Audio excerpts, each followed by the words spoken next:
Egypt دنیا کی پہلی بڑی سپر پاور فرعون کی سٹی.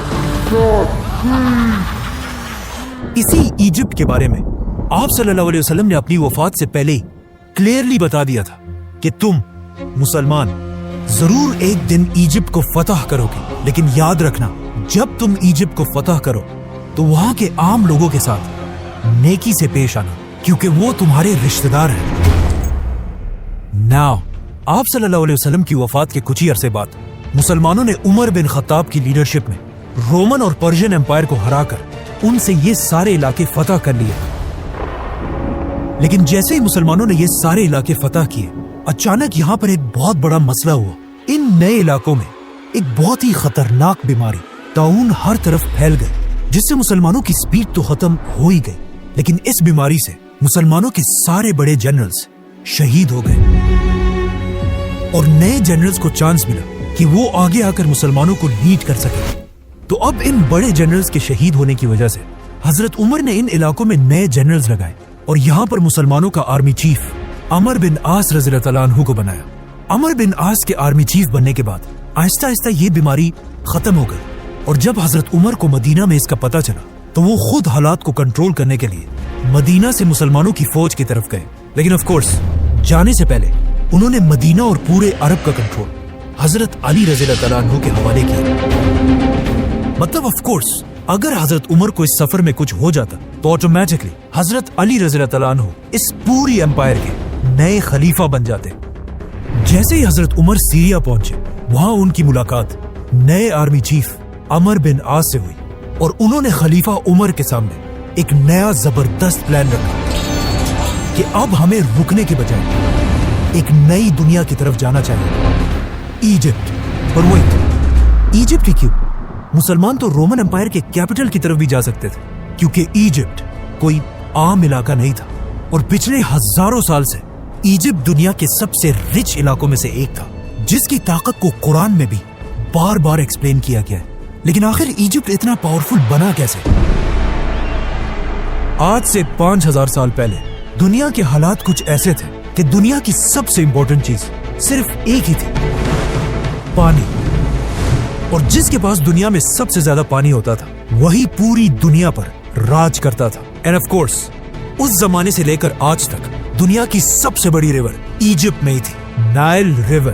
اور آہستہ آہستہ اسی دریا کے پانی کی طاقت کی وجہ سے پوری دنیا سے لوگ ایجپٹ میں آ کر آباد ہونے لگے، جس کی وجہ سے ایجپٹ دنیا کا سب سے طاقتور علاقہ بنا اور یہاں کے لوگ دنیا کے سب سے رچ لوگ بنے. جس کے بعد انہی لوگوں میں سے ایک آدمی کھڑا ہوا، کنگ نارمر، جس نے پورے ایجپٹ کو یونائٹ کر کے یہاں پر دنیا کی سب سے پہلی بادشاہت بنائی. بٹ ویٹ، یہ تو 5000 سال پرانی کہانیاں ہے، تو آج ہمیں اس سب کا کیسے پتہ ہے؟ ان 2 ٹیبلٹس کو غور سے دیکھیں. آج تک آپ نے زندگی میں جتنی بھی ایجپشن رائٹنگز دیکھی ان سب میں دنیا کی سب سے پرانی ایجپشن رائٹنگز یہی 2 ٹیبلٹس ہیں، جس میں کنگ نارمر کو کلیئرلی دیکھا جا سکتا ہے. آہستہ آہستہ یہی ایجپشن امپائر طاقتور ہوتی گئی اور اگلے 1000 سال تک ایجپٹ ہی پوری دنیا پر راج کرتا رہا. 1000 سال تک دنیا کی سپر پاور رہنے کے بعد اب ایجپشین فرعونوں کو یہ بات کنفرم ہو چکی تھی کہ ان سے بڑا اس پورے یونیورس میں کوئی بھی نہیں ہے. جس کے بعد پہلی بار انہوں نے ایک ایسا دعویٰ کیا جو ان سے پہلے کسی نے نہیں کیا تھا. ایجپٹ کے فرعون نے اپنے آپ کو بادشاہ نہیں بلکہ خدا کہا، اور ان فرعونوں نے ایجپٹ میں ایک ایسا ریلیجن بنایا کہ فرعون تو دنیا میں ایک خدا ہے، لیکن تم عوام صرف اور صرف تبھی جنت جا سکتے ہو جب تک تم اپنے خدا فرعون کے غلام رہو، تاکہ کبھی بھی ایجپٹ کے لوگ فرعون کے خلاف بغاوت نہ کر سکے. تو اب پورا ایجپٹ فرعونوں کی عبادت کرنے لگا. لیکن آہستہ آہستہ ان فرعونوں کے ریلیجن میں بھی کچھ چینجز آنے لگی، اور آخر یہاں پر ایک بہت ہی عجیب کانسیپٹ آیا کہ ہر فرعون خدا نہیں ہے، بلکہ صرف وہی فرعون خدا رہے گا جس کا جسم اس کے مرنے کے بعد بھی ہمیشہ کے لیے ٹل دی اینڈ آف ٹائم بالکل ٹھیک ٹھاک رہے.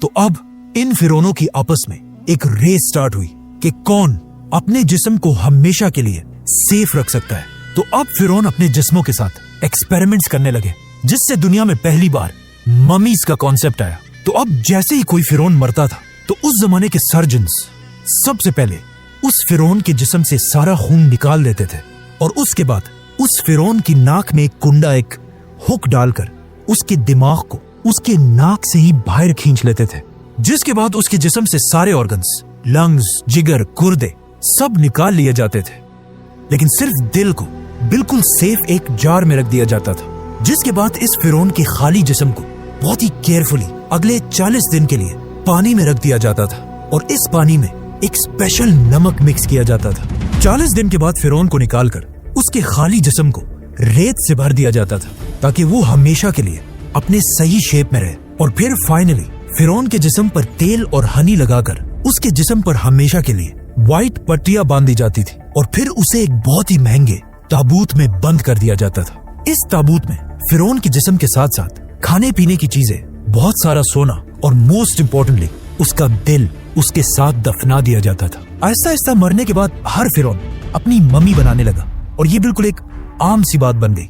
तो अब मरने के बाद खुदा बनने की ये रेस मम्मी से भी आगे निकल गई, और आने वाले नए फिरौन सिर्फ मम्मीज ही नहीं बल्कि अपने मम्मीज के ऊपर बड़ी बड़ी बिल्डिंग्स बनाने लगे, जो पहले तो सिर्फ नॉर्मल बिल्डिंग्स और टेम्पल्स थे, लेकिन आहिस्ता आहिस्ता ये बिल्डिंग्स बड़ी होती गई, और इस तरह दुनिया में पहली बार पिरामिड्स का कॉन्सेप्ट आया। तो अब जो भी फिरौन मरता था वो अपनी मम्मीज पर एक से बढ़कर एक बड़े बड़े पिरामिड्स बनाने लगे, और हर फिरौन ये चाहता था कि उसका पिरामिड पिछले फिरौन से भी बड़ा पिरामिड हो। और आहिस्ता आहिस्ता ये पिरामिड्स इतने बड़े हो गए कि आखिर एक फिरौन खुफू ने आज से 4,500 साल पहले दुनिया का सबसे बड़ा पिरामिड बनाया, the great pyramid of Giza. जब ये पिरामिड बनाया गया, ये उस जमाने में दुनिया की सबसे बड़ी बिल्डिंग थी, और अगले 3,500 साल तक दुनिया की सबसे बड़ी बिल्डिंग का टाइटल इसी पिरामिड के पास था। लेकिन 3,500 साल बाद आखिर इस पिरामिड का रिकॉर्ड लंदन के इस चर्च ने तोड़ दिया। लेकिन ये चर्च भी ज्यादा अरसा अपनी जगह पर खड़ा नहीं रह सका, और इसके गिरते ही पिरामिड दोबारा दुनिया की सबसे बड़ी बिल्डिंग बनी। लेकिन आने वाले वक्तों में आईफल टावर और बाकी बिल्डिंग्स ने पिरामिड्स का ये रिकॉर्ड तोड़ दिया। आज दुनिया की सबसे बड़ी बिल्डिंग बुर्जुल खलीफा है, वी ऑल नो दैट, जिसकी हाइट तो सबसे ज्यादा है, लेकिन वजन के हिसाब से अगर 12 बुर्ज खलीफा को मिला लिया जाए तब भी ये एक पिरामिड ज्यादा भारी है। मतलब ये पिरामिड इतना बड़ा है कि इस पिरामिड के अंदर 2000 बड़ी बड़ी ट्रक्स आसानी से पार्क की जा सकती है। नाउ सारे फिरौन ये पिरामिड्स तो बना ही रहे थे, लेकिन इन पिरामिड्स को बनाते हुए उन्हें इस बात का पता नहीं चला कि इनको बनाने के लिए बहुत ज्यादा पैसा खर्च होता था। इसीलिए ये पिरामिड आज दुनिया का सबसे बड़ा पिरामिड है, और इस पिरामिड के बाद आने वाले पिरामिड्स का साइज आहिस्ता आहिस्ता छोटा होने लगा। और सिर्फ पिरामिड्स ही नहीं बल्कि इन पिरामिड्स की वजह से पूरी इजिप्ट की इकोनॉमी भी कमजोर होने लगी, और हजारों साल में पहली दफा ऐसा लग रहा था कि फाइनली इजिप्ट अपने सुपर पावर होने का टाइटल खो देगा। जैसे इजिप्ट की इकोनॉमी बहुत ही कमजोर हुई, ये एग्जैक्टली वही टाइम था जब मिस्र के बाजार में एक छोटा सा बच्चा गुलाम बनाकर बेचा जा रहा था। लेकिन ये बच्चा बाकी सारे बच्चों से बिल्कुल डिफरेंट था, मतलब उस जैसा खूबसूरत वहाँ कोई भी नहीं था, जिसकी वजह से इस बच्चे को मिस्र के एक बहुत ही पावरफुल मिनिस्टर ने अडॉप्ट कर लिया, और फिर आगे जाकर यही गुलाम बच्चा यूसुफ अलैहिस्सलाम पूरे इजिप्ट का प्राइम मिनिस्टर बना। यूसुफ अलैहिस्सलाम ने बादशाह के साथ मिलकर इजिप्ट की पूरी इकोनॉमी को कंट्रोल किया, और वो इजिप्ट जो इससे पहले बिल्कुल टूटने वाला था, दोबारा उसे एक सुपर पावर बनाया। लेकिन उनकी वफात के बाद यूसुफ अलैहिस्सलाम और उनके भाइयों की औलाद बनी इसराइल यही इजिप्ट में रहने लगे, और कुछ ही अरसे में इजिप्ट के सबसे पावरफुल लोग बन गए। लेकिन जैसे ही बनी इसराइल अपनी ताकत की पीक तक पहुंचे, अचानक इजिप्ट में दो बड़ी ताकतों के दरमियान एक बहुत बड़ी जंग शुरू हुई, जिसमें एक नए फिरौन ने आकर पुराने खानदान को खत्म कर दिया और इजिप्ट में एक नई बादशाहत बनाई। इस नए फिरौन ने इजिप्ट के पुराने सारे रूल्स को तोड़कर एक नया निजाम बनाया, जिसमें सबसे इम्पोर्टेंट रूल ये था कि आज के बाद बाहर से आए हुए लोगों को इजिप्ट में बिल्कुल भी बर्दाश्त नहीं किया जाएगा। जिसके बाद ऑफ कोर्स बनी इसराइल पर इजिप्ट में बहुत सख्त जुल्म किया जाने लगा, जिस तरह आज भी अमेरिका के नए सदर डोनाल्ड ट्रंप ने आते ही I will declare a national emergency at our southern border. बिल्कुल उसी तरह अमेरिका से इमिग्रेंट्स को निकालने का प्लान बनाया है। अब इजिप्ट के सारे बनी इसराइल को नए फिरौन ने आते ही बनी इसराइल के सारे कारोबार बंद कर दिए और उन्हें अपना गुलाम बना दिया, और इसी तरह अगले 400 साल तक बनी इसराइल इजिप्ट के लोगों के गुलाम रहे। लेकिन इन 400 सालों में बनी इसराइल के दिलों में सिर्फ एक ही उम्मीद थी कि एक दिन जरूर उनका एक पैगंबर आएगा जो उन्हें इस सख्त गुलामी से निकालकर आजाद कर देगा। और एग्जैक्टली ऐसा ही हुआ। 400 साल बाद अचानक एक दिन फिरौन के पास एक नजूमी आया और उसने आकर फिरौन को बताया कि बहुत जल्द इजिप्ट की जमीन पर एक बच्चा पैदा होगा जिसका ताल्लुक बनी इसराइल के खानदान से होगा, जो तुम फिरौनों की इस 3000 साल की एम्पायर को खत्म कर देगा।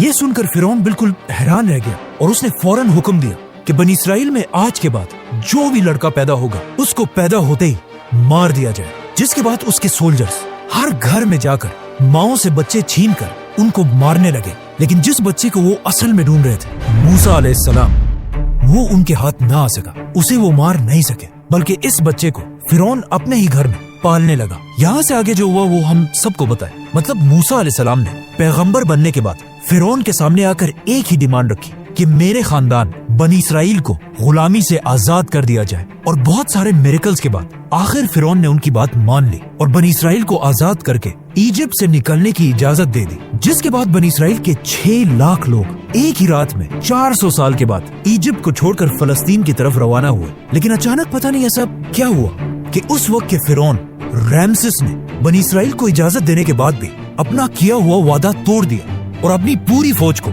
जंग के लिए तैयार होने का हुक्म दिया। जिसके बाद रैमसेस अपनी फुल ताकत के साथ मूसा अलैहिस्सलाम का पीछा करने लगा, लेकिन जैसे ही वो बनी इसराइल को खत्म करने के लिए उनके बिल्कुल करीब पहुंचा, एग्जैक्ट उसी वक्त अल्लाह ने मूसा अलैहिस्सलाम और बनी इसराइल को बचा लिया और रैमसेस, फिरौन और उसकी पूरी फौज को इस पानी में गर्क कर दिया।